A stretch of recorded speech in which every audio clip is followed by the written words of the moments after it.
Chapter 3.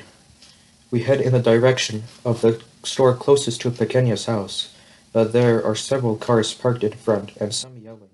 Chico and I looked at each other and turned in the other direction. Even though it means a 20-minute walk, we head to Don Felicio's store instead, where Chico and I usually sit on the sidewalk outside, drinking Cokes and Gatorade, sometimes even setting off some small firecrackers for fun. And I wonder if I can talk Don Felicios into giving us a few firecrackers to celebrate the birth of Pequeña's baby. Maybe because I'm thinking of this, and because Chico keeps talking about how awful it must be for Pequeña, and because my thoughts keep wandering to that day out on the patio. Neither of us notices or hears the car coming up behind until it's practically threatening to run us over. I glance at the driver, Nestor Villa, in the passenger seat, and his older brother Ray. Shit, I whispered to Chico. Nestor Villa is how Chico and I met 3 years ago. That kid was almost as small as I was until one day he seemed to grow overnight and started picking fights with everyone. The day he came to school wearing brand new gleaming white shoes, he said I kicked up dust and got them dirty when I walked by. The jerk forced me down, telling me to lick his shoes clean. My heart was racing, but I knew I had to be tough, so I told Nestor his mother could lick them, and he pushed me down to the ground. That day when I saw Chico out of the corner of my eye, a big guy I figured was probably pretty tough, I called out to him for help. I looked up from Nestor's pretty shoes, his hand tight around the back of my neck, pushing me harder and harder into them, and locked eyes with Chico. Punch him, kid, I said. Slam him to the ground. I spit on Nestor's shoes, refusing to lick them, and he ground my face into the dirt. Eat shit, Nestor yelled at me as grit and dust made it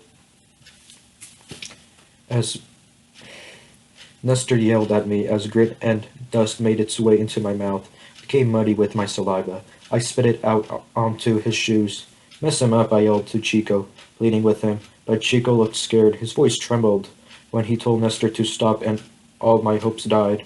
Nestor was going to kill me and then kill the kid I brought into this. Except that's not how it happened. Just as Nestor jammed one of his new sneaker-clad feet onto my head and started stepping on it, crushing my head into the ground. Out of nowhere, I heard a thwack, and suddenly I was free. I scrambled away from him fast enough to see him hit the ground and saw Chico standing over him, almost looking sorry, like he didn't mean to do it. He'd smacked the hell out of Nestor, and Nestor, tall but still slight, had toppled over like a makeshift bowling pin. I swear I heard his teeth clack together as he fell, like those little wind-up toy teeth, and it made me make laugh. And it made me laugh like crazy from Thief. He fell like those little wind-up teeth, and it made me laugh like crazy from relief. Chico and I ran away, me hooting and hollering and slapping him on the back. That's the moment we became best friends. We just knocked out Nestor Villa. I held his arm like he was a legendary boxer, Julio Cesar Chavez. You did it. You fucking saved me. I felt tough, like we were both champions.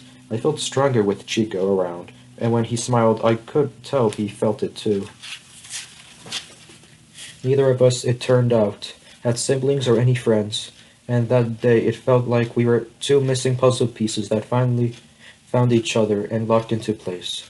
So when his mamita died the following year, he came to live with us. The day we took down Nestor, and the best thing that ever happened to Chico and me. It was also one of the biggest mistakes we've ever made. See, the person who gave Nestor those brand new shoes I spit all over was his big brother, Ray. Ray, who had done a few years in a United States prison for some kind of robbery. Ray, who had fallen in some gang members in that prison. Ray, who upon his release was deported back to Guatemala, where he stayed true to his new gang family and ran with them in Guatemala City. Ray, who Nestor had called that night, giving him the rundown on me and Chico. Ray, who took the bus from Guatemala City to Puerto Berros, ready to fight. The sound of horn, long and loud, brings out of my head and back to the present. Chico and I hurry over to the side of the road so the car can pass us by. Nestor's hair is longer than it used to be, and he looks older. I haven't seen him in a while, ever since he stopped coming to school just a few months after we heard Ray had moved back here. Look down, pretend you didn't realize it's them, I told Chico, and he does what I tell him. But I can feel Nestor's gaze, and I'm the one who looks up at the last moment as we lock eyes.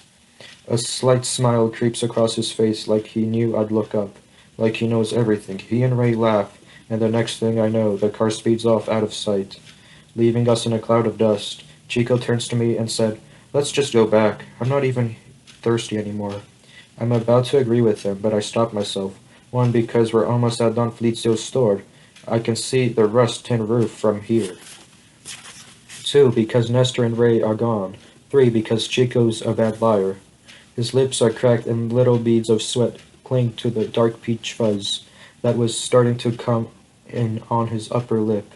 There's nothing he'd like more right now than the coldest Coca-Colas on earth from Don Felicio's store, or the banana topayoyo his wife makes, those little frozen plastic bags of icy sweetness.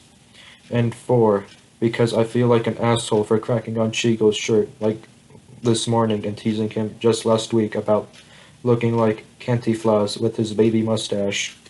The least he deserves is a fucking soda when he's thirsty.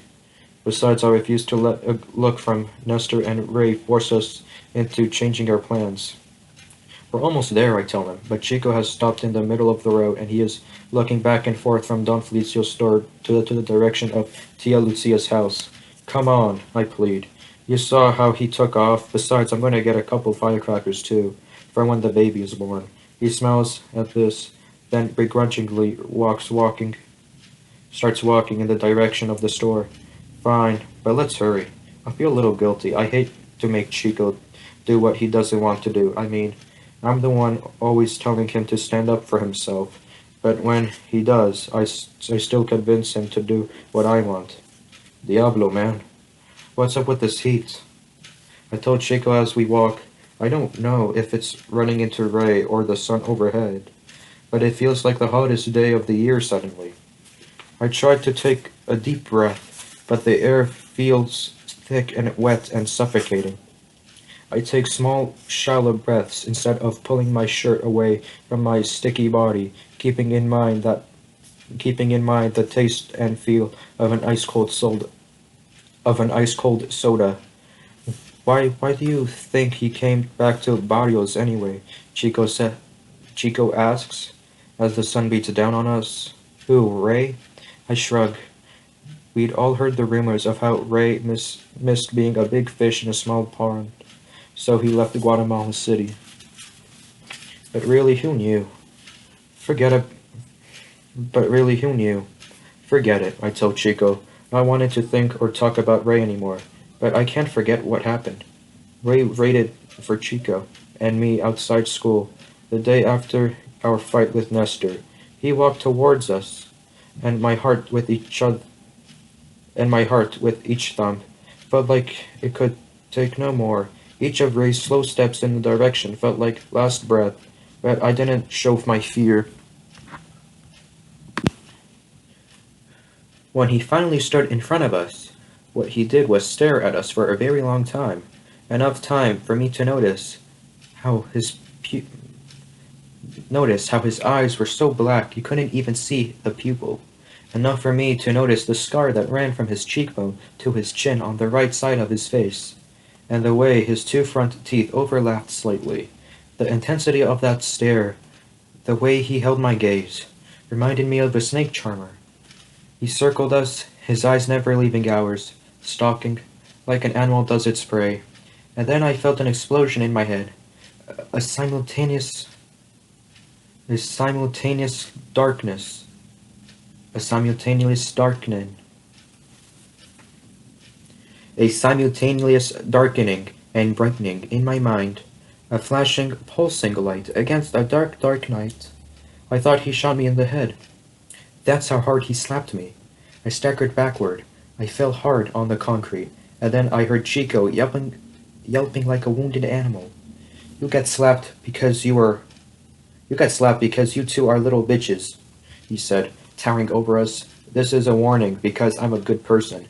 And because this bitch, he gestured toward Nestor, she should have done this to you instead of calling me.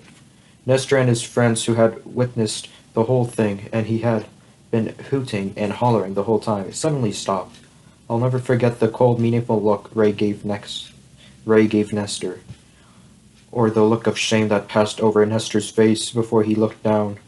I almost felt bad for Nestor then, but it was hard with my face burning and throbbing the way it was.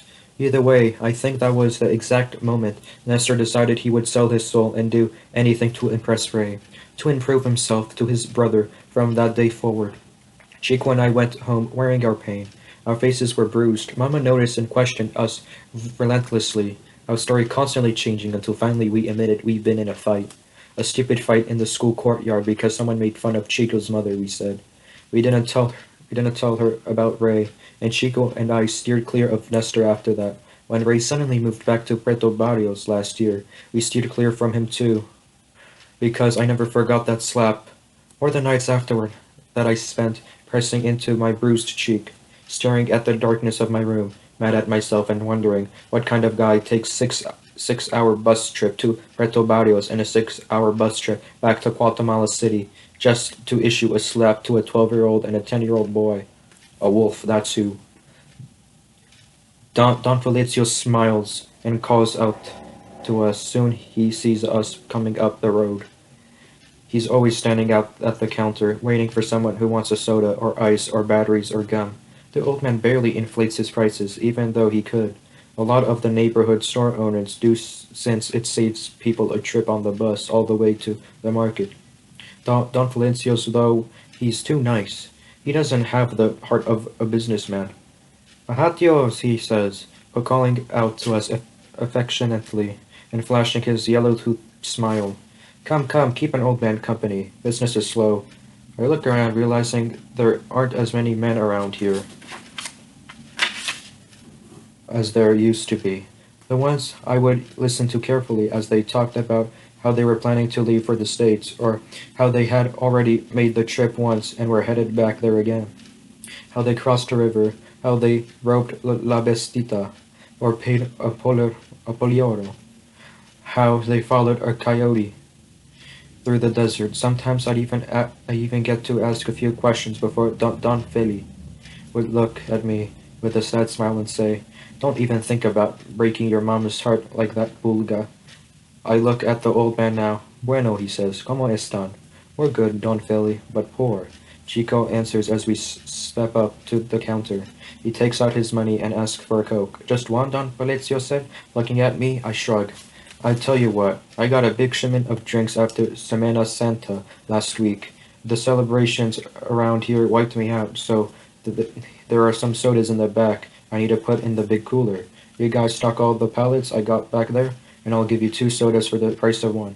Chico grins. "Or a pack of fireworks instead?" I asked. I feel guilty taking advantage of an old man's good-heartedness. But I also want Pequeña to someday tell her child, "Tio Pulga and Tio Chico set off fireworks the day you were born." I want the kid to know we celebrated, and I can tell him or her about that. By then, maybe my memory of how Pequeña didn't want this baby will have faded. "Pequeña is having her baby," I explained to Don Felicio. "She is. How wonderful." His lights light up. "Well, of course," he says, grabbing several packs of fireworks and pushing them across the counter toward me. "These and 2 Cokes for the price of 1. For a little muscle seems fair to me." He winks. "Gracias, Don Feli," I say. "You two remind me so much of Gallo," he says, as if explaining he's not one of the nicest old guys in the neighborhood. He's also one of these guys who says the same thing every time he sees you. Gallo and Don Felicio's son, who left Puerto Barrios 10 years ago, when he was 18, and hasn't been back since. He hasn't been back since. He doesn't have the papers. The old man talks about Gallo every time we come by, shows us pictures of the grandson he has in Colorado or someplace too. "I just got a new picture of my grandson. I'll show you when you're done." He smiles and melancholy smile. Sure, Don Feli." I tell him, even though I don't want to see a pictures of for the millionth time of the little kid whose hair is as unworldly as gallows, even though it's boring and heartbreaking to see Don Feli's face go from glowing to crush when he finally puts away his phone and takes out his handkerchief to wipe his eyes. It's the least I can do for the old man, and don't worry, you'll see them again. He dismisses me with his hand but nods, like a part of him knows it's not true, but another part of him has to believe it is. We hop the counter and go through the door to the cramped back room, where we greeted by the smells of sour milk and overripe produce. Chico starts singing a stupid song we made up when we saw a dog in the street with a bum leg and made him look like he was dancing. We're always making up songs for the day I'll finally buy a guitar and put music to lyrics. For the day I'll get a band together and be a musician, just like my father, the cool bass player from California, the Chicano who drove a slick black El Camino with red leather interior, the guy who was gonna make it big, who promised my mother the world but didn't deliver because some drunk crashed into him one night and crushed him, that car, and all their dreams before either of them knew about me tucked away in Mama's belly. Chico hands me the last two grape Fantas. We're almost done. When we hear the sound of a car pulling up to the store, voices grow louder. Just beyond the stockroom, we both freeze as Don Felicio's voice calls, "Give me one more time. You have to understand, His voice is cut off so abruptly, so suddenly. It sends a chill through my body. Even before the sound of the loud thump that follows, Chico looks at me, his eyes as wide as I've ever seen them. His chest already rising and falling faster as his breath quickens. I shake my head. What I mean is don't move. What I mean is don't make a sound. We stand there for who knows how long, Chico kneeling on the floor where he was handing me the sodas, me with those two great Fantas still in my hands. I hear the rush of my own blood and the thump of my own heart, and Chico's breathing. I hear the sound of the register opening, two car doors slam, car tires rolling, and then an eerie silence, and the phantom echo of Don Felicio's voice before it abruptly start, before it abruptly stopped. Echo of Don Felicio's voice before it abruptly stopped. And then an eerie silence and the phantom echo of Don Felicio's voice before it abruptly stopped. Pulga, what just happened? Chico says, his voice trembling. I don't know. Whatever happened, we know it's bad, really, really bad. We need to get out of here. But first, I have to check on Don Felicio. I hand the two bottles to Chico and hurry to the door, open it just enough to see if anyone is there, then push it open when I'm certain no one is. Be careful, Chico whispers. I nod. Don Feli, I call, but I don't see him. I look all around, my brain trying to make sense of what happened, when I hear a gurgle, and that's when I see him on the floor, his feet into view. First, his old but freshly polished shoes, his dark socks and frail old man legs, between the top of his socks and the cuff of his pants. My body goes weak as the strange gurgling continues and fills the air. I move closer, taking in the blood on the counter, on the floor, the blood pooling around the torso, and then I see Don Felicio's face. His hands are clasped around his throat, trying to stop the gush of blood that is seeping from it as it pours through his fingers. He looks at me with eyes bulging, so terrified they seem like they might pop out of his face. My mouth grows dry, and I hurry up to him, calling his name, slipping on his blood. You're okay, I manage to choke out. Even as my voice cracks and something inside me feels loose and wild, a scream gets caught up somewhere in the back of my throat. We'll get someone, I tell him, as he gurgles and wheezes and keeps holding his throat. I hear Chico crying and saying something, and I know I have to. Run and get help. Run, I tell myself, but I can't move. I can't leave the old man here like this. Not when the blood is rushing out that way. Oh my God, it's rushing out so quickly, pouring out of him like water, encircling us both. I never seen so much blood. His lips come together, like he's trying to say something, like he's trying so hard to say something. His body jerks forward, like he's trying to get up. Each effort makes more blood gush forth. No, I tell him, as he struggles. My mind races with what to do. Don't worry. Hope is already on the way, Don Feli. I promise, I tell him. He is going to be okay. As his eyes go from my face to the ceiling, I tell him that his son will be here soon, too. That he figured out a way to come from the States and that he's bringing his grandson this time. Do you see them, Don Feli? Do you see them? I cry. He nods. I tell him his wife is on her way too, and that soon he will see all their faces, that soon we'll all be together. It's all lies. The old man's eyes are full of tears. They slide out of the corners as the blood gushes from his neck, as life drains from him. His eyes roll back so only the whites are visible, and then roll forward again, trying to focus on me. I want to look away, but I don't. And then suddenly the strange wheezing and gurgling stops. His head relaxes, so that it's turned toward me, so that his eyes meet mine. And I see it, the very moment he dies. I see it right there as his eyes go vacant. Chico's words come in front somewhere far away. He is calling my name, I think. But I still can't move. I'm crying, and even though I know what happened, I keep hearing my voice like it's coming from someplace else. Like it's not even my own, asking Chico. What happened? What happened? Over and over. Chico keeps saying, "We have to get someone. We have to get someone," as he grabs my shirt and pulls me up to standing. Time doesn't make sense. We are stuck in the moment forever, even as it feels like we are in a movie on fast forward. We stumble out into the street, and it looks so strange and empty. The world is blurred, streaks of orange, brown, and blue, and white. That makes my eyes pulse.